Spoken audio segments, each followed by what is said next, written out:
Muchas gracias por estar nuevamente con nosotros en una nueva edición de Conexión Vital, un programa de prevención y de educación en salud. Nosotros no pretendemos reemplazar una consulta médica en este espacio, queremos hacer es prevención y educación y compartir con todos ustedes un espacio que los oriente en el proceso de la enfermedad.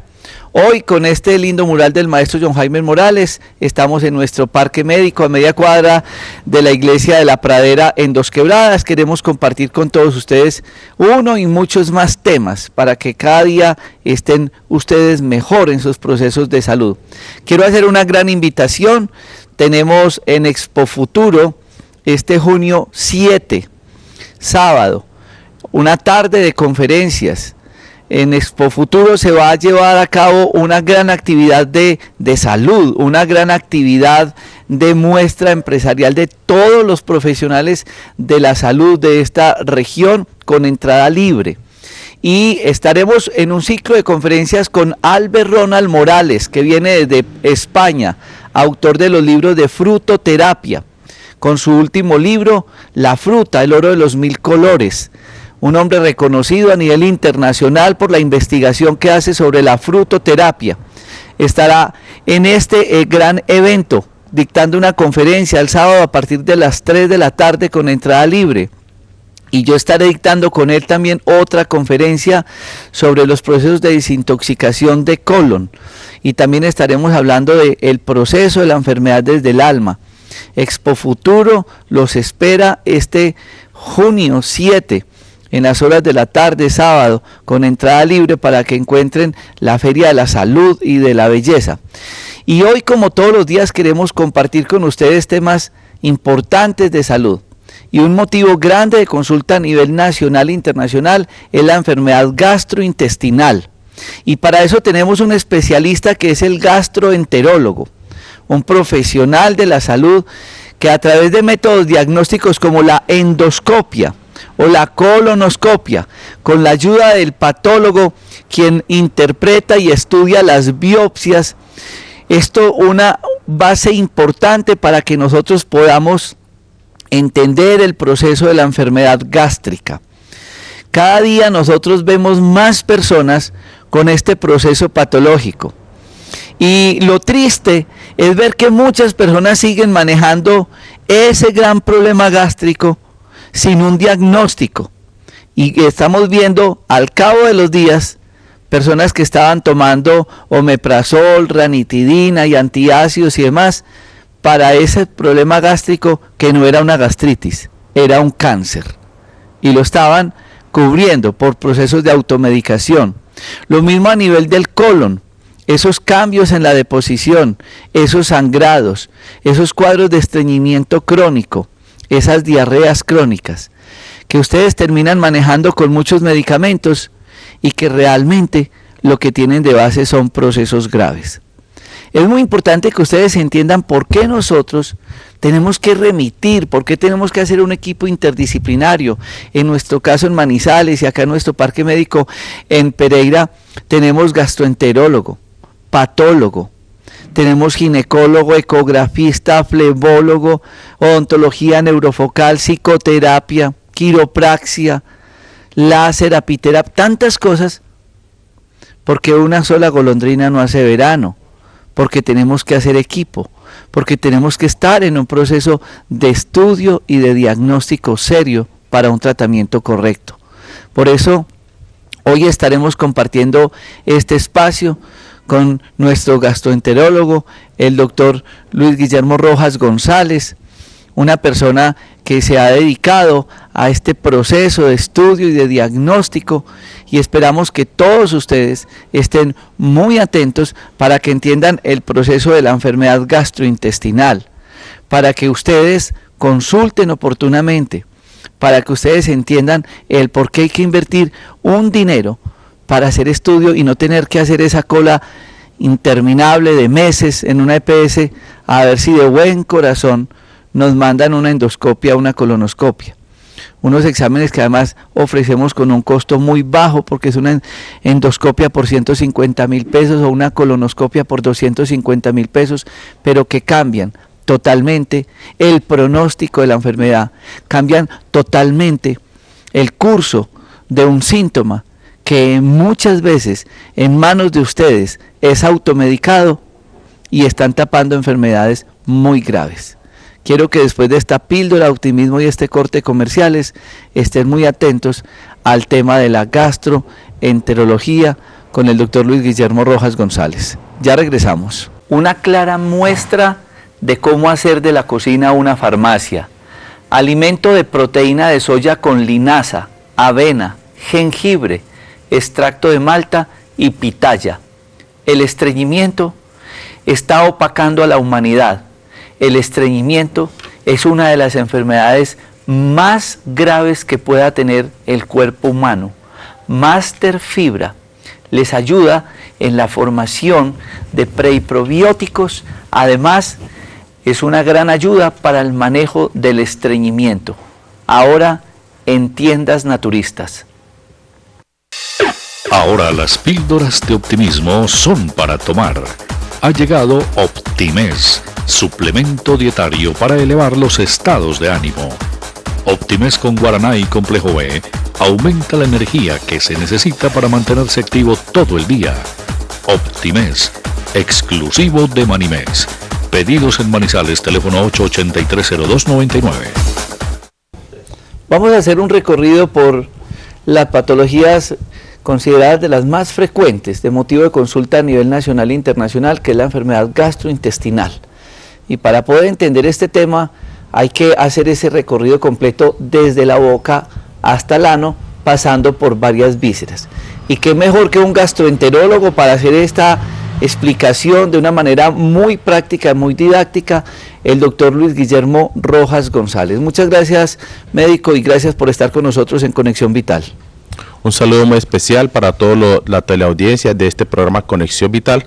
Para mí es muy placentero estar aquí en el Parque Médico en compañía del doctor Jorge Enrique Rojas, hablando de todas las enfermedades y las más prevalentes del aparato digestivo.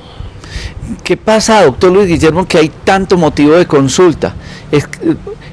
Casi todos los pacientes refieren o ardor en la boca del estómago o problemas con las deposiciones, estreñimientos o diarreas crónicas, intolerancia a muchos alimentos, tanta sintomatología relacionada con su especialidad.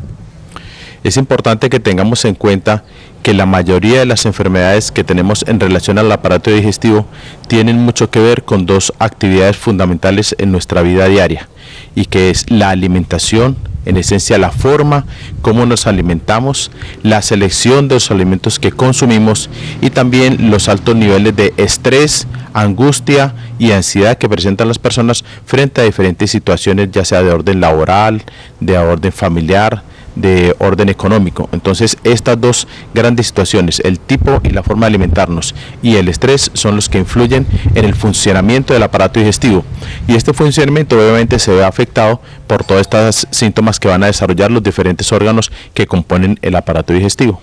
Hablamos un poco de la especialidad de la gastroenterología. Muchas personas dicen, me remitieron donde el gastroenterólogo. ¿Qué hace este tipo de especialista? El gastroenterólogo es el médico especializado en todas las enfermedades relacionadas con el aparato digestivo.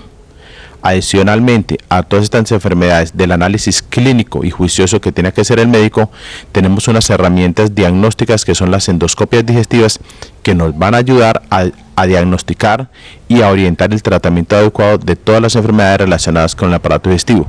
Como nosotros normalmente consumimos 3 alimentos al día, el desayuno, el almuerzo y la comida, y en algunas ocasiones requerimos de algunos suplementos a media mañana o a media tarde, tendremos que tener en cuenta que nuestro aparato digestivo está en funcionamiento casi durante todo el día y simplemente viene a reposar durante las horas de sueño. Esto hace que el aparato digestivo sea un órgano con bastante actividad durante todo lo que es la vigilia de la persona, y el hecho de que tengamos que alimentarnos para poder recargarnos de energía y poder afrontar todas nuestras actividades del día exige que este aparato digestivo funcione adecuadamente. Cuando hay alteraciones en ese funcionamiento se presentan los síntomas, que es lo que vamos a ver más adelante en todo lo relacionado con las enfermedades del aparato digestivo. Muchas personas piensan que el gastroenterólogo maneja estómago y colon, pero vamos a hacer un recorrido por todo nuestro aparato digestivo, desde la boca hasta el ano, y hablar someramente de estos motivos de consulta por patologías más frecuentes. Como ya lo mencionó el doctor Jorge Enrique, las enfermedades del aparato digestivo comprenden desde las que se presentan en la cavidad oral hasta las que llegan a la región anal. Esto incluye que también las enfermedades relacionadas con la cavidad oral, las estomatitis y las enfermedades o inflamatorias de todo lo que es la cavidad oral, las enfermedades que a continuación se relacionan en referencia a lo que es el esófago, el órgano por el cual descienden los alimentos desde la boca hasta el estómago. Este es un órgano vital para la vida, fundamental para todo el proceso digestivo, recordándoles a toda la teleaudiencia que los alimentos primero son ingeridos hacia la boca, allí deben ser masticados y mezclados con saliva. Esta saliva contiene enzimas digestivas necesarias para una adecuada digestión. En últimas, casi podríamos decir que el estreñimiento comienza desde que se inicia el proceso de masticación en la boca. Un mal proceso de masticación y una mala impregnación de los alimentos con la saliva que contiene enzimas digestivas son los que van a finalmente conducir al problema de estreñimiento. Entonces allí los alimentos deben ser bien triturados por los dientes, luego deben ser deglutidos y estos alimentos en forma de bolo alimentario van a ir descendiendo por el esófago hasta el estómago. El esófago, como les mencioné, es el órgano que comunica la boca con el estómago. Es un tubo longitudinal cubierto por una mucosa, pero también se puede ver afectado por varias enfermedades. Entre ellas, la más común es la esofagitis por reflujo. Esta consiste en que los ácidos que están en el interior del estómago tratan de regresarse en forma retrógrada hacia la boca, suben y ascienden por el esófago, lastimando la mucosa del esófago. Esto se llama esofagitis erosiva o esofagitis por reflujo. También tenemos que tener en cuenta que esta enfermedad, al lastimar la mucosa del esófago, produce dolor a nivel epigástrico, o sea, en la parte superior y alta del abdomen, y también puede producir dolor retroesternal, detrás del esternón y cerca del corazón, donde la gente manifiesta como un dolor opresivo y la gente, muchos de los pacientes piensan que se le está generando un infarto al miocardio y es simplemente un reflujo que está lastimando la mucosa del esófago y que está generando mucha sintomatología parecida a la sintomatología de enfermedad cardíaca. Entonces esta es la enfermedad por reflujo gastroesofágico. Este reflujo puede llegar hasta la garganta y luego ser deglutido hacia la vía respiratoria, desencadenando síntomas extradigestivos en relación a la enfermedad por reflujo. Estos síntomas extradigestivos son la tos, los broncoespasmos y aún el mismo asma. Entonces algunas pacientes con asma o con tos recurrente pueden estar presentando una enfermedad por reflujo gastroesofágico, en la cual es el ácido que se regresa por el esófago, sube desde el estómago hacia el esófago, llega hasta la laringe y es deglutido y es aspirado hacia la vía respiratoria, generando irritación de la mucosa respiratoria y problemas relacionados con las vías respiratorias tipo asma, tos crónica o sensaciones de hiperreactividad bronquial. Ahora que usted habla de estos síntomas extradigestivos, yo creo que ustedes estén muy atentos, porque cuando el doctor Luis Guillermo Rojas les explica a ustedes el tema de la tos, muchas personas tienen tos y entonces empiezan a tomar medicamentos para la tos y no mejoran, obviamente porque el medicamento que están tomando es para el pulmón. Y el problema real, como nos lo explica muy bien él, es de reflujo. Pero hablemos también de otros síntomas extradigestivos que tienen que ver con los oídos, que tienen que ver hasta con cuadros de sinusitis, con disfonías, cuadros que también ustedes consideran que son procesos gripales o que son procesos respiratorios y realmente son problemas de reflujo gastroesofágico. Sí. Estas enfermedades de carácter extradigestivo asociadas a la enfermedad por reflujo tienen que ver mucho con lo que son los órganos del cráneo. Entonces tenemos también las otitis, las rinofaringitis, la sinusitis, las estomatitis, enfermedades relacionadas con el reflujo gastroesofágico. De ahí la importancia de acudir a la consulta médica, hacer un análisis juicioso, una buena historia clínica y dependiendo de los síntomas, de los antecedentes y de la información que el médico obtenga a través de la historia clínica, determinar si estos síntomas están en relación a una enfermedad por reflujo gastroesofágico o corresponden a una patología propiamente de estos órganos, de lo que es, están relacionados con los órganos órganos de los sentidos. También tenemos que tener en cuenta que existe otra entidad muy frecuente en nuestro medio, que es la hernia hiatal. Ustedes lo han oído mencionar, hernia hiatal, sufro o tengo hernia hiatal, o tal familiar, tal amigo, tal pariente tiene hernia hiatal. Esta hernia hiatal es una hernia que se presenta con mucha frecuencia y es una hernia que se manifiesta en la unión del esófago con el estómago. A este nivel existe un esfínter, una válvula, que hace que los alimentos puedan pasar del esófago hacia el estómago, pero luego debe cerrarse y evitar la regurgitación de alimentos y de ácidos del estómago hacia el esófago. Cuando esta válvula pierde su funcionalidad, se presenta el fenómeno hernia hiatal, donde el estómago se arruga y trata de subirse hacia el esófago. Esta es la hernia hiatal. Esta dilatación de la válvula permite que los ácidos y el contenido gástrico pueda refluir desde el estómago hacia el esófago y de allí a la vía respiratoria, desencadenando múltiples sintomatologías, como ya las hemos venido mencionando. Otras de las enfermedades relacionadas con el esófago son las varices esofágicas. Son dilataciones varicosas que se presentan a nivel del esófago y que están en relación a las enfermedades hepáticas, principalmente la cirrosis o la hipertensión portal. Entonces tengamos en cuenta que cuando un paciente tiene mucha sintomatología de aparato digestivo, puede también tener este tipo de enfermedades relacionadas con el mal funcionamiento del hígado, con el deterioro del funcionamiento del hígado, que finalmente nos va a llevar a una cirrosis, generando manifestaciones a nivel del esófago, como son las varices esofágicas, que son potencialmente susceptibles de producir sangrado. En este caso, el paciente comienza a tener vómito, o lo que denominamos en el idioma médico hematemesis. También se van a presentar las deposiciones oscuras o melénicas como manifestación de una enfermedad hepática tipo cirrosis que tenga varices esofágicas que puedan ser susceptibles de sangrado. También tenemos, sí, doctor. Doctor Luis Guillermo, ¿puede un reflujo gastroesofágico y la hernia hiatal y todas estas afecciones del esófago terminar en un cáncer?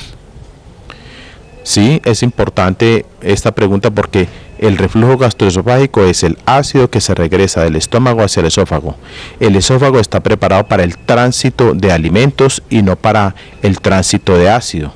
El estómago sí está preparado para contener y para manejar ácido. La mucosa del estómago es una mucosa muy resistente, la mucosa del esófago es una mucosa muy frágil, simplemente de deslizamiento, como un tobogán, para que los alimentos pasen desde la boca hasta el estómago. Esta mucosa tan frágil, al ser erosionada por los ácidos del estómago y por el contenido gástrico, se va lastimando a tal punto que pueda generar una esofagitis, y de esta esofagitis, que es una inflamación crónica del esófago, desencadenada por los ácidos del estómago, pueden desarrollar cambios en las células, cambios en el epitelio del esófago, que finalmente nos pueden llevar a un cáncer. Una de las patologías que con mayor frecuencia estamos viendo en nuestro medio en personas mayores de 50 años es el cáncer de esófago. Y es fundamental para el método diagnóstico la endoscopia. Obvio, es importantísimo que los pacientes que tengan dificultad para el consumo de alimentos, o sea, que tienen dificultad para pasar o para ingerir o para tragar alimentos, que tienen dolor torácico o dolor retroesternal al momento de consumir alimentos y que tienen síntomas de pirosis, o sea, de reflujo, donde sienten que los ácidos se le devuelven, deben acudir al médico y hacerse una endoscopia digestiva superior para evaluar el estado y funcionalidad de esta mucosa y de este órgano. Recordemos que el ácido es bastante nocivo y bastante agresivo para la mucosa esofágica, generando úlceras y desencadenando inflamación severa que puede dañar el epitelio y finalmente transformarse en un tumor. Este tumor o esta inflamación son las que van a dar los síntomas de dificultad para consumir alimentos. ¿Es una enfermedad de niños, de adultos? ¿Tiene predilección por el sexo o la edad?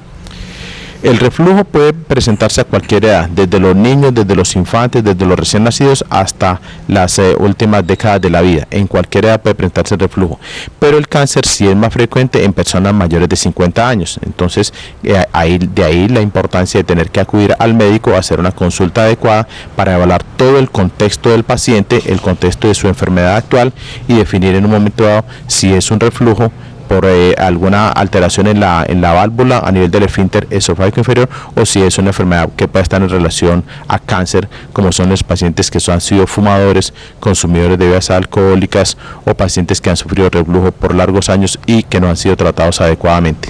Es muy importante allá ustedes con sus niños. Recuerden que una de las principales causas de esos cuadros de tos crónica que no mejoran a sus tratamientos de pulmón, es porque el origen es un reflujo gastroesofágico. Y es importante que ustedes estén atentos a esto porque las secuelas a largo plazo son supremamente graves.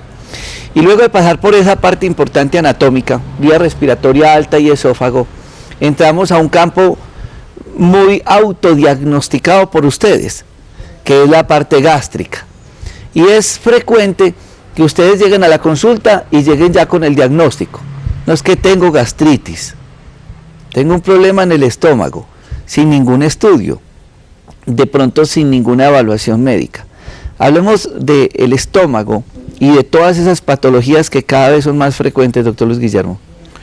El estómago es un órgano también de vital importancia en todo lo que es el funcionamiento del aparato digestivo. El estómago es un reservorio, es una bolsa que tiene una gran capa muscular y una mucosa bastante resistente al ácido, y su diseño ha sido dado para que allí se acumulen los alimentos que ya han sido masticados y ya han sido deglutidos a través de la boca y que han descendido hasta allí a través del esófago. La función del estómago es la mezcla de los alimentos con los ácidos. Son el ácido clorhídrico, o sea, lo que son los jugos gástricos, y donde también refluyen jugo biliar y jugo pancreático. Allí se deben de mezclar esencialmente el jugo gástrico con los alimentos y comenzar a iniciarse el proceso de mezclado. Este proceso de mezclado es uno de los primeros o segundos pasos de la digestión, donde los alimentos tienen que ser convertidos a moléculas de 1 milímetro de diámetro para que luego puedan progresar a través del píloro, que es el orificio de drenaje del estómago, hacia el intestino, y allí comenzar el proceso de absorción. Entonces, en el estómago es el sitio donde se mezclan los alimentos y donde tiene función importante lo que es el ácido en esta mezcla y en esta desintegración de los alimentos para poder después pasar al intestino delgado e iniciar el proceso de absorción. En el estómago se presentan como importancia las úlceras gástricas y lo que es el cáncer gástrico.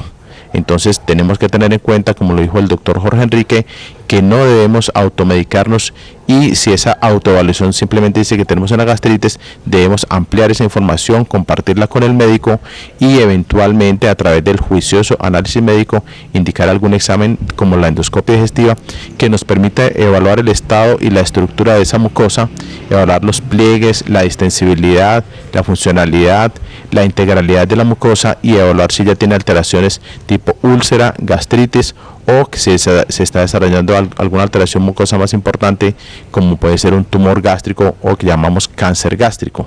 Los síntomas van a ser en relación a un dolor tipo ardor en la parte superior o alta del abdomen, lo que la gente normalmente denomina como la boca del estómago. Ahí es donde está localizado el estómago y donde van a ser los principales síntomas. Este ardor o sensación de quemazón a nivel de la boca del estómago nos puede indicar que puede ser una simple gastritis con infección por Helicobacter pylori o puede ser un cáncer gástrico. Como la gama de enfermedades es tan amplia, desde la simple gastritis pasando por la úlcera hasta llegar al cáncer, es importante el análisis médico y es importante, según la edad, de un estudio endoscópico que nos permite diferenciar cuál es la verdadera enfermedad que se presenta aquí en este momento en relación a esos síntomas del aparato digestivo superior. Cuando en ese concepto médico del gastroenterólogo deciden que el paciente con esa endoscopia alta necesita o no una biopsia? En el acto médico de la endoscopia digestiva estamos evaluando en forma directa y en vivo la estructura de la mucosa, la estructura del órgano como tal, y es el médico endoscopista y gastroenterólogo quien a su buen juicio y criterio determina la toma de una biopsia. Y existen básicamente dos tipos de biopsia. Una biopsia que está indicada para evaluar la presencia o ausencia de la bacteria Helicobacter pylori, que se relaciona con la inflamación crónica de la mucosa denominada gastritis. Gastritis asociada a inflamación e infección por la bacteria Helicobacter pylori. Esta es una biopsia sencilla que se llama test de ureasa y que es una reacción que se determina directamente en el consultorio médico a través de una prueba sencilla donde se pellizca la mucosa del estómago, se lleva a un proceso directo a través de un pequeño tubo de ensayo que contiene una ureasa que es finalmente transformada por la bacteria Si está virada de color, entonces tenemos que tiene un test de ureasa positivo para poder determinar que tiene la infección por Helicobacter pylori. Esa es la sencilla. Y una biopsia más compleja, que es la biopsia de anatomía patológica, cuando encontramos lesiones, llámese úlcera, llámese inflamación o engrosamiento de los pliegues gástricos, llámese lesión tumoral. Entonces estas son biopsias que se toman y se pellizcan a través del endoscopio, se pellizca la mucosa gástrica. Esta toma de biopsia no produce dolor, eso es indoloro, y se llevan a un proceso de anatomía patológica donde el médico patólogo, a través de su observación microscópica, evalúa las estructuras de las células y de los tejidos para determinar si corresponde a una inflamación o a un tumor. Entonces esa es la segundo tipo de biopsia que se toma durante la endoscopia digestiva. Siempre es el médico operador, el endoscopista, el que en un momento dado, a su buen juicio y criterio, determina la toma de biopsia. Si el estómago está completamente sano, obviamente no se va a requerir la toma de biopsia y simplemente va a corresponder a una entidad que denominamos dispepsia, donde el paciente tiene síntomas digestivos, pero en relación a un mal funcionamiento, a un mal proceso de masticación o a una mala selección de los alimentos. Es muy importante que en este corte de comerciales que sigue a continuación, ustedes tengan sus resultados de laboratorio para que puedan entender algunos de esos diagnósticos que el gastroenterólogo escribe al final de la hoja. No necesitan leer todo el procedimiento y demás, sino que abajo dice impresión diagnóstica, porque vamos a hablar un poco de todos esos diagnósticos finales y de la importancia de los controles, de los tratamientos y de la evaluación médica. Ya regresamos después de este corte de comerciales con el doctor Luis Guillermo Rojas González, médico cirujano especializado en gastroenterología y endoscopia. Ya volvemos. Bassulati, una mezcla de castaño de Indias con ajo, plantas medicinales y componentes homeopáticos que ayudan a proteger el sistema cardiovascular, hipertensión arterial, úlcera varicosa, aterosclerosis. Bassulati, un producto en el mercado más de 10 años, ahora en tiendas naturistas, y un gran complemento para la enfermedad vascular. Bassulati. Bildren, gran drenador, desintoxicante y depurador. Un producto que protege el hígado, que descongestiona la vesícula biliar, un gran complemento al alcagraz, un producto para colesterol y triglicéridos y para problemas hepáticos. Un elixir que ustedes consiguen en tiendas naturistas. Bildren, 10 años en el mercado. Y entonces muchos de ustedes estarán preocupados para mirar qué es lo que está al final de esa hoja de diagnóstico. Y ya el gastroenterólogo, con ese resultado final, pues ustedes continúan ya con sus médicos generales, con sus especialistas, y se inicia un tratamiento. Gracias a ese diagnóstico endoscópico y gracias a esa ayuda que ellos tienen del médico cirujano especializado en patología, quien finalmente ve la lesión y ya nos da un resultado final. ¿Cuáles son esos diagnósticos tan frecuentes que encontramos a nivel del estómago, doctor Luis Guillermo Rojas? Cuando hacemos la endoscopia digestiva y evaluamos el nivel de la mucosa, podemos hacer una impresión diagnóstica aún antes de tener el resultado de la biopsia.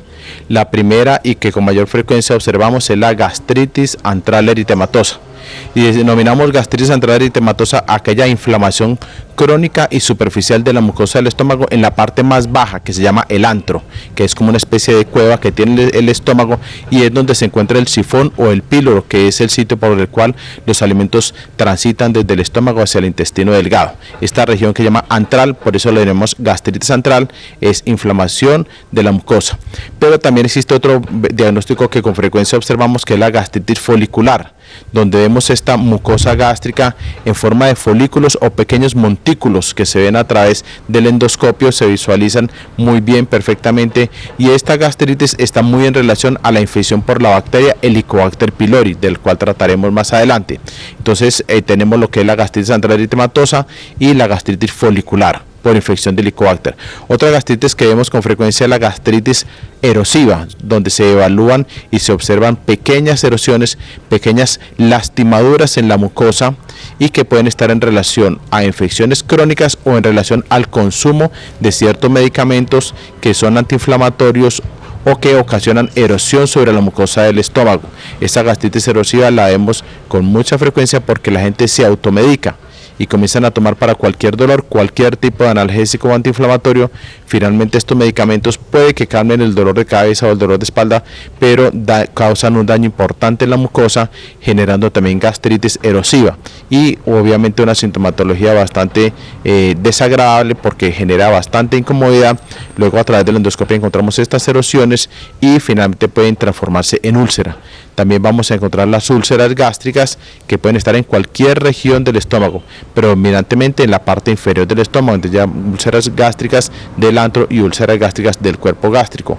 En las úlceras tenemos que diferenciar si es una úlcera de características benignas desencadenada por el consumo de medicamentos o es una úlcera de características malignas con bordes y pliegues engrosados, con bordes mal definidos y que podemos estar en presencia de un cáncer gástrico. Entonces ahí es donde vemos lo más frecuente. También encontramos el engrosamiento de pliegues. Recordemos que hay algunas enfermedades crónicas como la linitis plástica, una enfermedad que es un cáncer prácticamente que involucra toda la pared del estómago, denominándose linitis plástica, y también se observan pliegues engrosados en lo que es este estómago y que lo podemos mencionar en el informe endoscópico. Muchas personas andan confundidas con el tema del Helicobacter pylori, porque terminan por pensar que esto les va a dar cáncer. ¿Qué es el Helicobacter pylori? ¿Por qué llega a nuestro cuerpo? Y si realmente puede desencadenar un cáncer.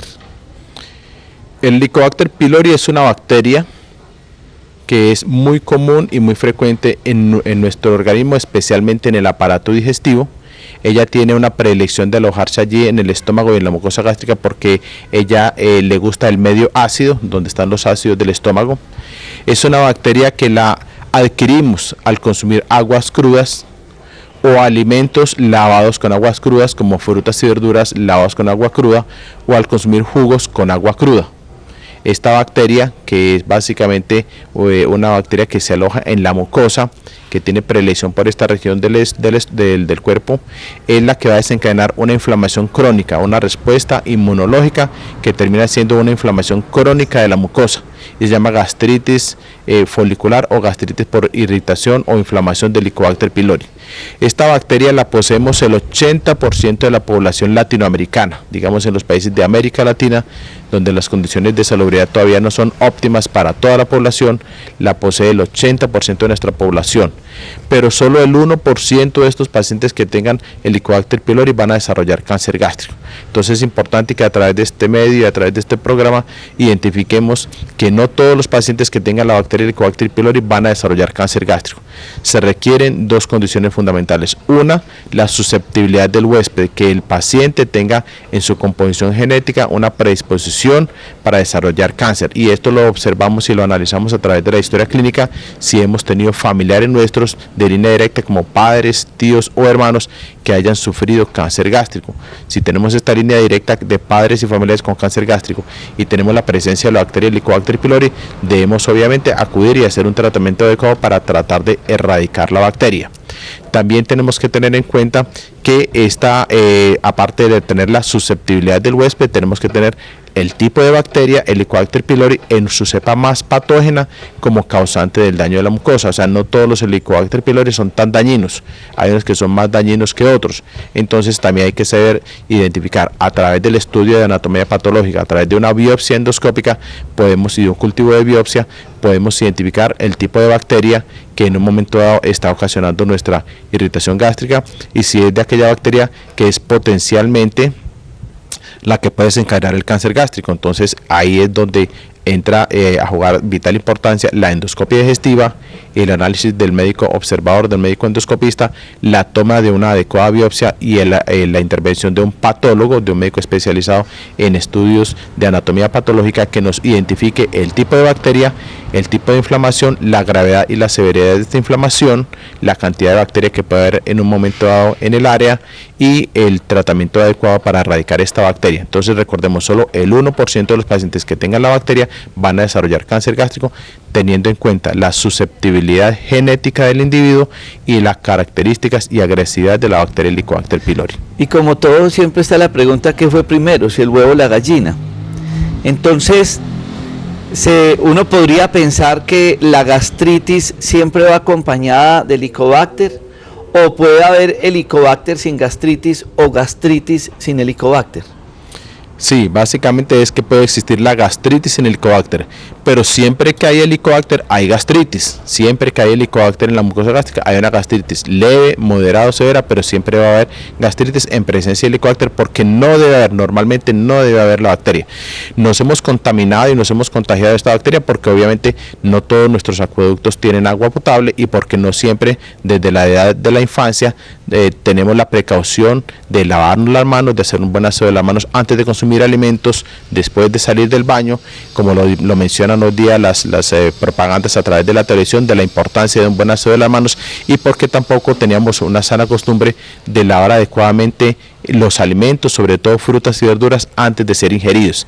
También porque nos acostumbrábamos a tomar en la infancia agua cruda sin estar debidamente purificada, o también por el consumo actualmente de jugos preparados con agua cruda. Entonces esta bacteria puede ir en cualquiera de estos elementos, viene obviamente, se transmite con las aguas contaminadas que puedan tener algún contacto con residuos de materia fecal, y esta agua contaminada al llegar a los alimentos o a los jugos y al ingerirlos nos puede contaminar y contagiar la mucosa.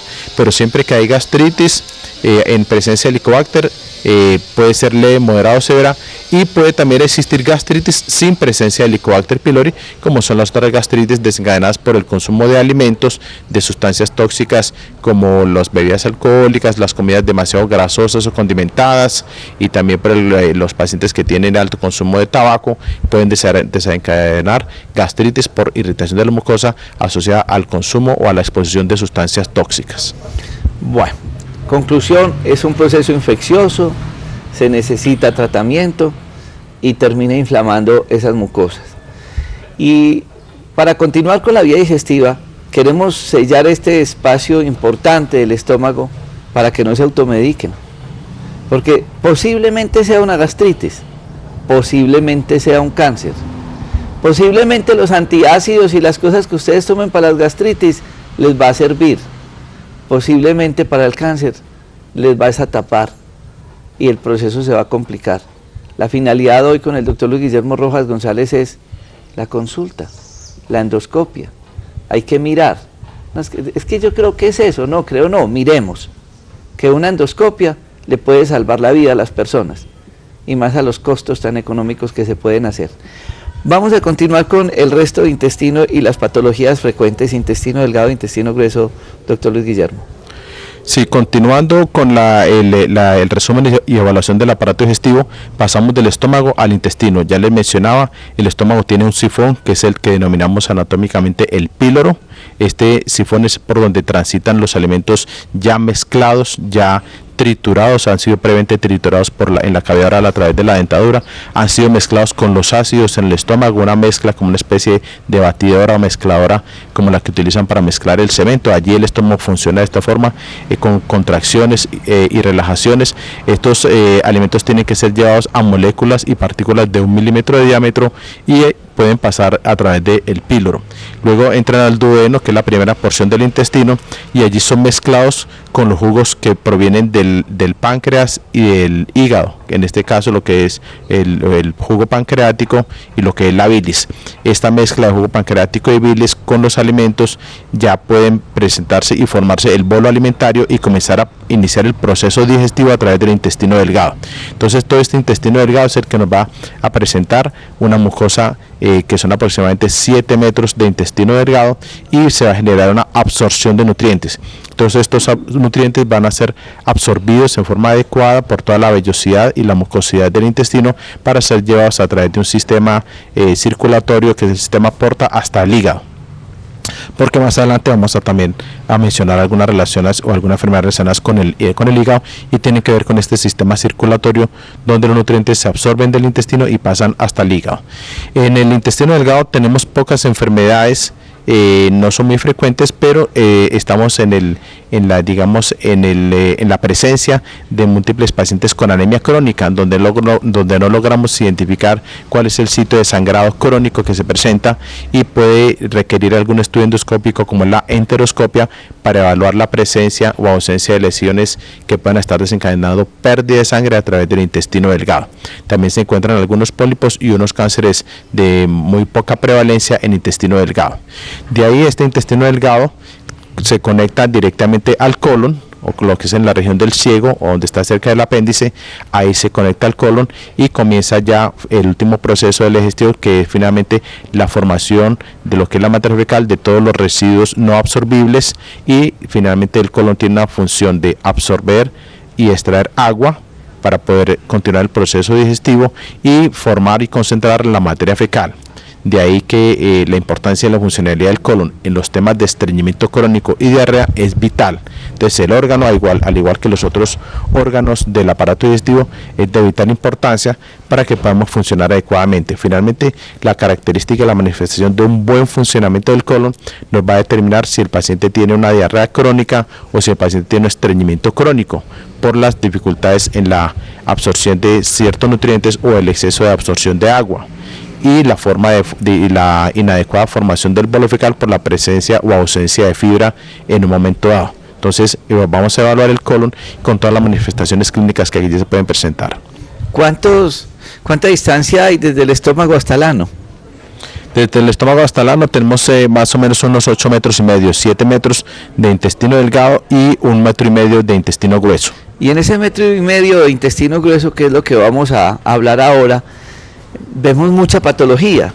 Realmente del intestino delgado se hablan pocas patologías, pero ¿por qué hay tanta patología? ¿Cuáles son esas enfermedades frecuentes que estamos encontrando en el intestino grueso? Entonces recordemos que la función del colon esencialmente es absorber agua y concentrar los residuos para formar la materia fecal. Pero si tenemos una inadecuada alimentación, un mal proceso masticatorio, unos desórdenes en los horarios de la alimentación y un alto nivel de estrés, angustia y preocupaciones, finalmente vamos a influenciar para que el colon no funcione adecuadamente. Y es cuando se manifiestan los dolores, la distensión, el atrapamiento de gases, la formación o el síntoma de estreñimiento crónico asociado a dolor abdominal, o las diarreas crónicas, desencadenadas también por inflamaciones crónicas. Dentro de las enfermedades que con mayor frecuencia encontramos en el colon se encuentran los divertículos colónicos.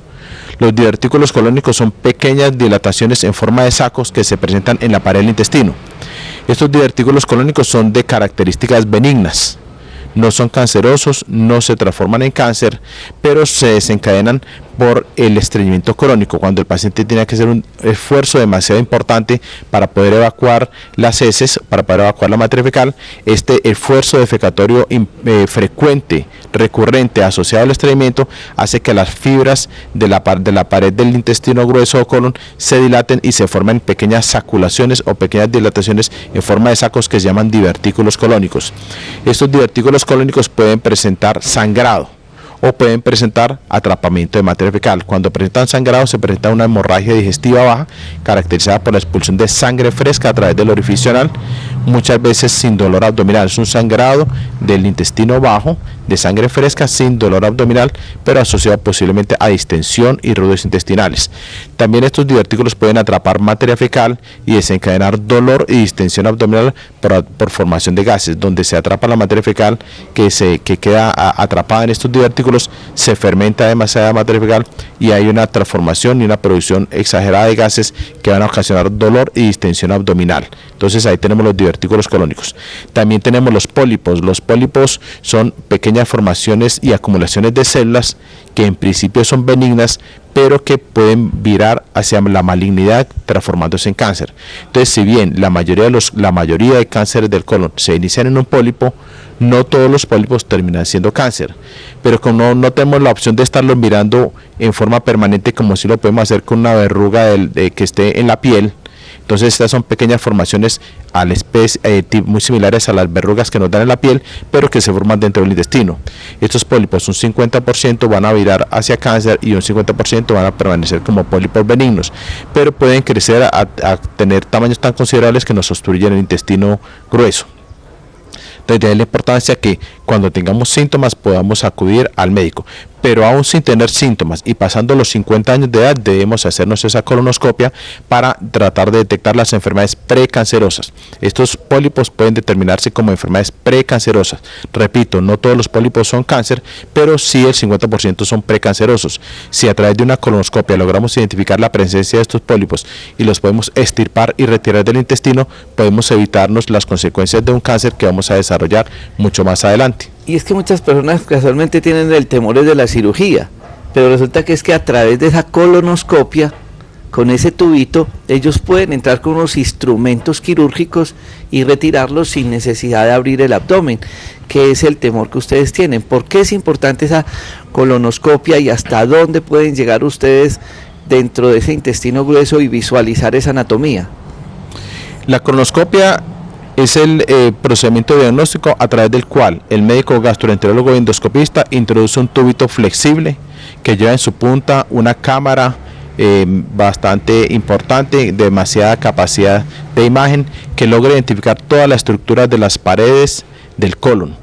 Este instrumento lo logramos introducir hasta lo que es el ciego, donde termina el intestino, y podemos avanzar hasta unos 10 centímetros en forma retrógrada hacia lo que es el intestino delgado, o sea, la parte final del intestino delgado, lo que es el ileón. ¿Es que entra en 1,5 metros? Entramos más de 1,5 metros, más o menos 1 metro con 60 centímetros, podemos abarcar de intestino delgado y 10 centímetros del intestino grueso en su porción distal. No, 10 del delgado. 10 del delgado y 1,5 metro del intestino grueso, correcto, sí. Y ver todas las patologías. Y ver todas las patologías. En la parte distal del intestino delgado, en lo que es el ileón, en estos últimos 10 centímetros que se alcanzan a evaluar también con la colonoscopia, podemos encontrar importantes enfermedades como la enfermedad de Crohn, las ileitis o las enterocolitis. Entonces, de ahí la importancia que a través de una colonoscopia podemos evaluar la estructura de la mucosa y, si es del caso, tomar las biopsias.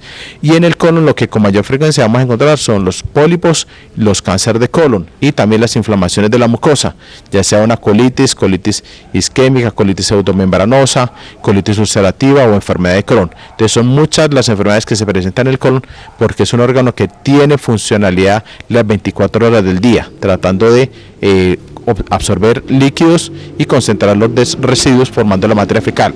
Entonces es importantísimo la colonoscopia.